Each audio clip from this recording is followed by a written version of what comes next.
Hello everyone, crime story में आपका स्वागत है। मुजफ्फरपुर के मुकसूदापुर में रहने वाली रानी देवी की कहानी जोश से भरी है। इस माँ की स्टोरी जानकर आ जाएंगे आंसू। पति की मौत के बाद इस हालात, घर संभालना और बेटे को बनाया आईपीएस। ये कहानी मुजफ्फरपुर से मुकसूदापुर की रहने वाली रानी की नाम जोश से भरी थी। वह अपने बेटे का आईपीएस अधिकारी बनने का सफल रही और उनके बेटे विशाल कुमार ने 2022 की यूपीएससी सिविल सेवा परीक्षा में 484वीं रैंक हासिल करा अपनी मां और अपने जिले का नाम रोशन किया। रीना देवी का बेहद गरीब परिवार से थी। उन्होंने बताया कि उनका पति का वर्ष 2019 में निधन हो गया है और उसके बाद उन्होंने 3 बच्चों की जिम्मेदारी संभाला और पड़ी, जिससे उनका जीवन कठिन हो गया। लेकिन उन्होंने बच्चों की शिक्षा में ढूंढे और दृढ़ संकल्प दिया है। विशाल की मां रीना देवी ने बताया कि उन्होंने अपने बेटे की प्रारंभिक शिक्षा गांव में सरकारी स्कूल से ही कराई। इसके बाद उन्होंने आरके हाई स्कूल में छपरा से मैट्रिक पास कराया, जिसमें वे जिले टॉपर रहे और इसके बाद इन्होंने लंगट सिंह कॉलेज से इंटरमीडिएट किया और फिर सुपर 30 में चयनित हो गए। और रीना देवी का और उनका परिवार को कई कठिनाई का सामना करना पड़ा, लेकिन विशाल ने हार नहीं मानी और अपने लक्ष्य को हासिल करने का सफल रहे। उनकी कड़ी मेहनत संपन्न परिश्रम ने उन्हें उस मुकाम तक पहुंचाया जहां वह एक आईपीएस और हैदराबाद में अपनी ट्रेनिंग की तैयारी कर रहे हैं। और गे डेटिंग ऐप से बुलाया घर, सुकेंद्र ने फहीम से बनाया शारीरिक संबंध, वीडियो बनाकर किया ब्लैकमेल, फहीम ने कर दिया कांड।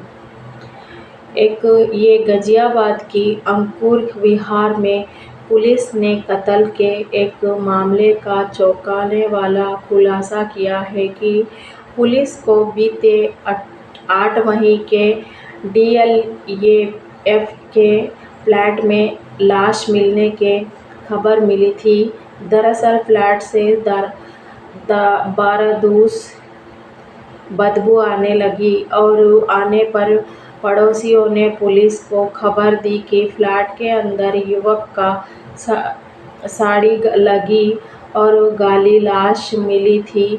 और जांच के दौरान पता चला कि मरने वाले का नाम सुकेंद्र था, जो कि मोतिहारी बिहार का रहने वाला था।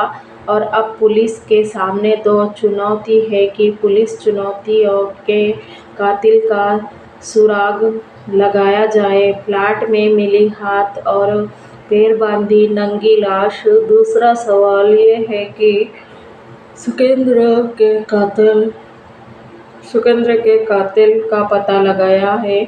पुलिस ने फ्लैट के आसपास लगे सीसीटीवी फुटेज के और मुखबिरों के मदद ली और पुलिस को एक संदिग्ध सीसीटीवी में दिखाया दिया कि मुखबिरों का जाल फैला गया है। तो पता चला कि कत्ल के दिन सुकेंद्र से मिलने आया युवक का नाम फहीम है, जो चंदौसी संभाल का रहने वाला है और युवक फिलहाल दिल्ली के ब्रह्मपुरी चौक जफराबाद में रहता था। पुलिस टीम ने फहीम की तलाश छापेमारी की तो फहीम का पुस्ताप पुजारी मार्ग पर सीमेंट रोड के गिरफ्तार किया गया था। वीडियो बनाकर किया ब्लैकमेल, पुलिस की पूछताछ में फ़हीम ने बताया गया कि सुकेंद्र ने उसे डेटिंग ऐप से जरिए कांटेक्ट किया था और 2 मई को सुकेंद्र ने फ़हीम को अपने फ्लैट पर बुलाया था, जहां दोनों के बीच शारीरिक संबंध थे और जिसके बाद मृतक सुकेंद्र ने फ़हीम से कहा था, मैंने तेरे न्यू वीडियो बना ली है। सुकेंद्र की जिद थी कि फ़हीम उसके साथ रहे और इसी बात कर लेकर सुकेंद्र की जिद पूरी होगी और लेकर दोनों विवाद बढ़ गए हैं। गुस्से में आकर आरोपी फ़हीम ने कपड़े से सुकेंद्र का गला घोंटकर उसकी हत्या कर दी है और उसके हाथ पैर बांधकर फ्लैट से फरार गया था।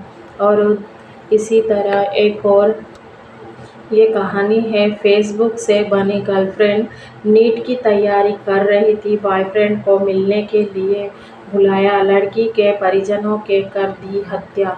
ये कहानी है राजस्थान से, नागौर जिले में नीट की तैयारी कर रही थी 17 साल की छात्र, उसकी लड़की परिवार वालों को नीट पर पिटाकर हत्या कर दी, जिससे मिलने के लिए वहां उसके गांव पहुंची थी। पुलिस ने यहां जानकारी कर दी थी कि ये छात्रा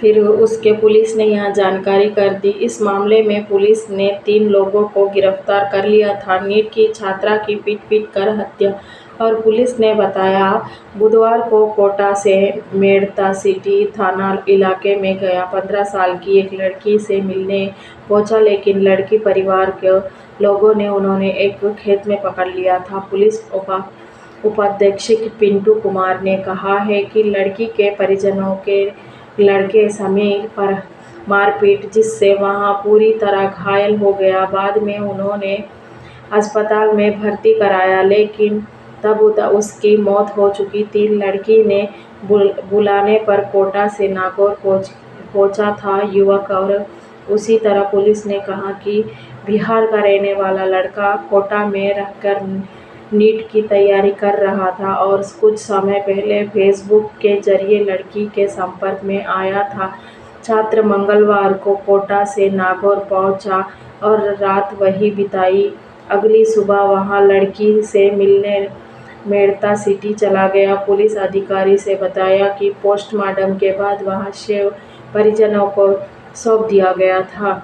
ये पीड़ित के पिता उमेश द्वारा दर्ज कराया गया था। हत्या के मामले में लड़की के पिता रमेश और उसके भाई रामाकिशन और दोस्त विकास को गिरफ्तार किया गया था। वीडियो अच्छी लगी हो तो लाइक और सब्सक्राइब जरूर कर दीजिए और एक अच्छा प्यारा सा कमेंट कर दीजिए। आपका सपोर्ट हमेशा बने रहे। Thank you.